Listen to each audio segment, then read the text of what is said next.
Welcome to this explainer. Okay, we're going to jump right in today because we are unpacking an absolute masterclass in business scaling. And honestly, the best part about this, it doesn't start in some sleek corporate boardroom with millions in venture capital. No, it starts in a humble village kitchen. We are looking at an incredible rags-to-riches story of transforming a simple, homemade Rasgulla, that classic delicious Indian sweet, into a massive nationwide factory empire. If you've ever wondered how a tiny local side hustle actually becomes a mass production powerhouse, you are absolutely going to love this breakdown. So, the emotional anchor of this entire journey is super simple. Hard work never goes to waste. This whole multi-state enterprise sparked from one very simple loving act.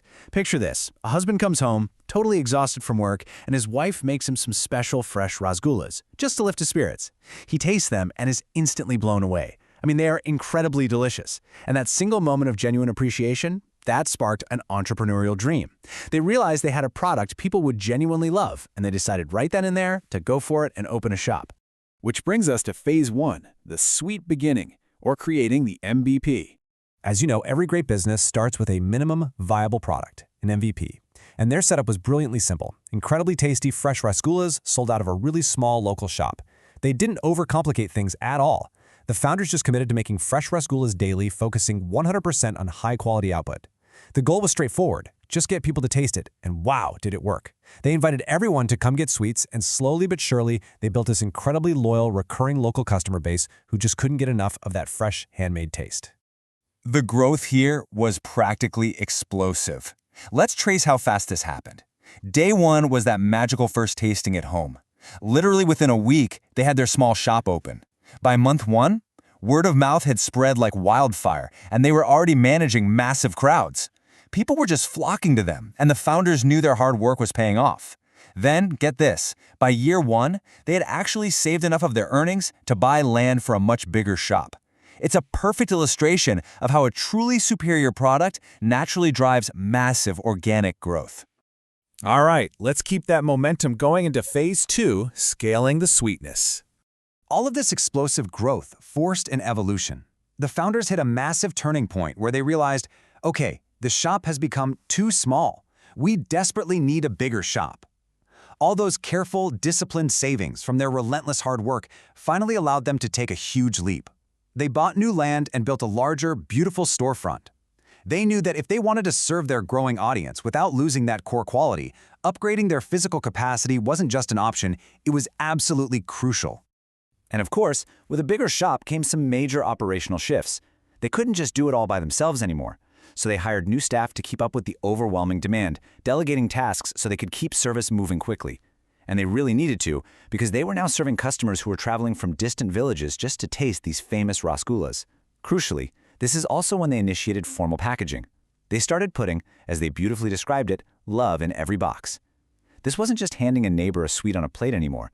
It was about spreading the brand safely and professionally to entirely new territories. Which leads us perfectly into phase three, the factory dream.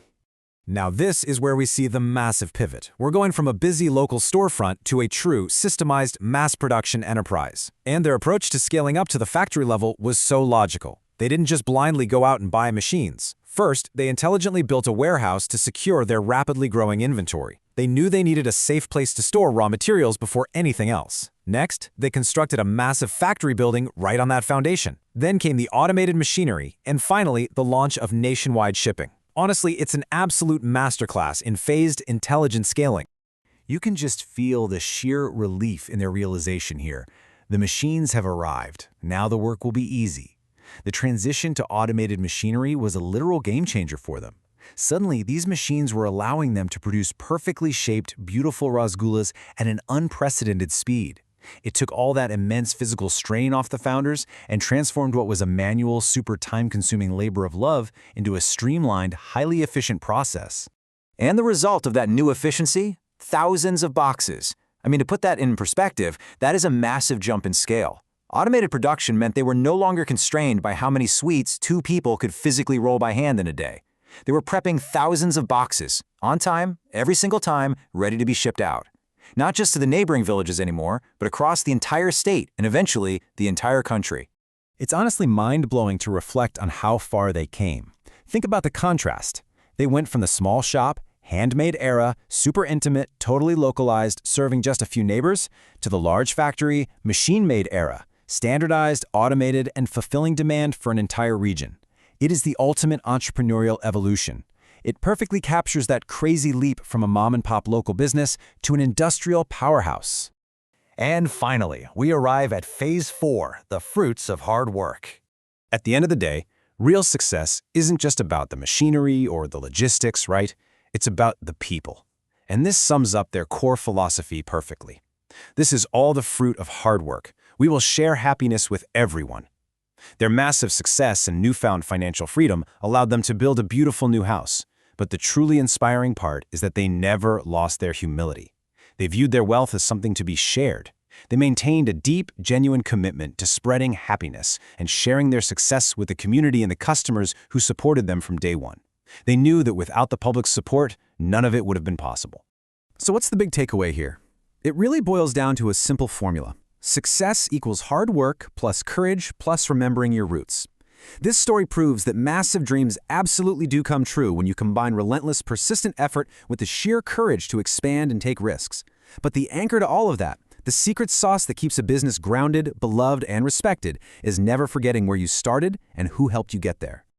As we wrap up this explainer, I want to leave you with one final thought. The Rasgulla factory journey started with one incredibly small step, a simple, homemade sweet to comfort a tired spouse. It wasn't some grand corporate strategy on day one. It was just a small action filled with care and unparalleled quality. So, I have to ask you, what is your sweet beginning waiting to happen? What small, high-quality idea are you sitting on right now that, with a little hard work and courage, could scale into something massive? Think about it. Thanks for joining me today, and keep building.